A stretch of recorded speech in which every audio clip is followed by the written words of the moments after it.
This is a festival. Festivals are notorious in the Asphalt community for being incredibly pay to win. As you may know already, this is because the main festival cars are only considered competitive in multiplayer when they are fully upgraded. To fully upgrade a festival car, you need 220 car-specific festival cards. Even if you buy the premium pass, you won't get that many unless you pay for festival coin packs. Thus, festivals, on the surface, may seem very unappealing. However, festivals can be worth your time if you do them right. In this video, I'll be talking about some tips and tricks to help you maximize your profit from festivals. Let's start off by talking about the car and what to do with it.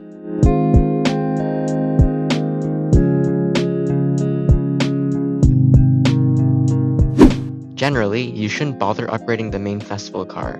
This is because, as stated before, every main festival car is only good at Pro, and fully proing a car is only possible if you pay, or hack the game. Additionally, upgrading the car costs fusion coins, which are better spent elsewhere. It's not even a small amount of fusion coins. For example, the Chrysler Firepower, a D-Class car, costs 1.8 million fusion coins to fully pro out. And that's one of the lowest costs for a festival car. The Lamborghini Sian costs a full 3.72 million to pro. So what do? It's pretty obvious, just don't upgrade the car. However, you'll still want to try and get the cards. They're a great source of fusion coins if you sell them. Well, maybe not great considering the amount needed to fully upgrade a car, but still better than other methods. The amount that they sell for depends on the card type they use. If the card type is optimal, they will sell for 2,000. If the card type is prime, they will sell for 3,000. If the card type is superb, then they will sell for 4,000. That may seem like a very small amount, but consider this. Usually, you can get around 40 to 50 cards from festivals and cups if you do them well. So in total, you can get 80,000 to 100,000 fusion coins for optimal cards, 120,000 to 150,000 coins for prime cars, and 160,000 to 200,000 fusion coins for superb cars. That still isn't much, but it's a decent amount considering this little amount of effort you have to put in. If you're confused about which cars use which card type, then here's a short list. Basically, if there was a festival for the Lotus Evija going on, and I got all the cards I could and sold them all, I would have around 80,000 to 100,000. However, this is just a rough estimate from my experience. This could be very different depending on how well you do in the festivals, but my point still stands. Festivals can give a decent amount of fusion coins. But what about the car itself? What do I do with it? Nothing. It'll collect dust in your garage forever, unless Gameloft heavily buffs them at much lower tunes, but I doubt that'll happen. However, if you are a beginner, some of the festival cars are decent for helping you complete some career races. Some examples of this are the Asphalt Owl, the Torino-designed Super Sport, or any high starting rank car. This is because of the fact that they're really easy to get. They won't be useful at all for multiplayer though, unless they're pro'd. The next thing I want to talk about is the rewards.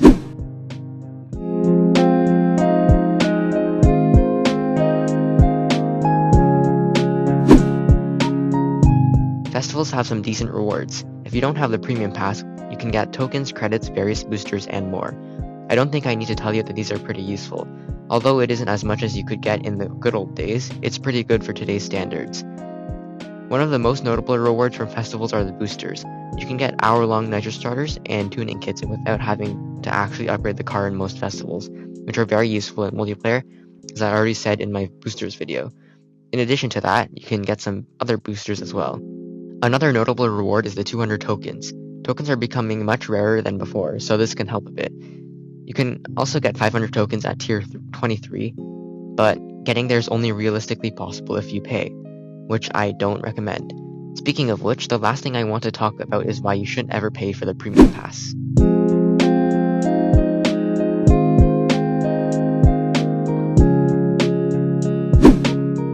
The premium pass is not worth it at all. To explain why, I'm going to go over some of the main reasons why the premium pass is compelling.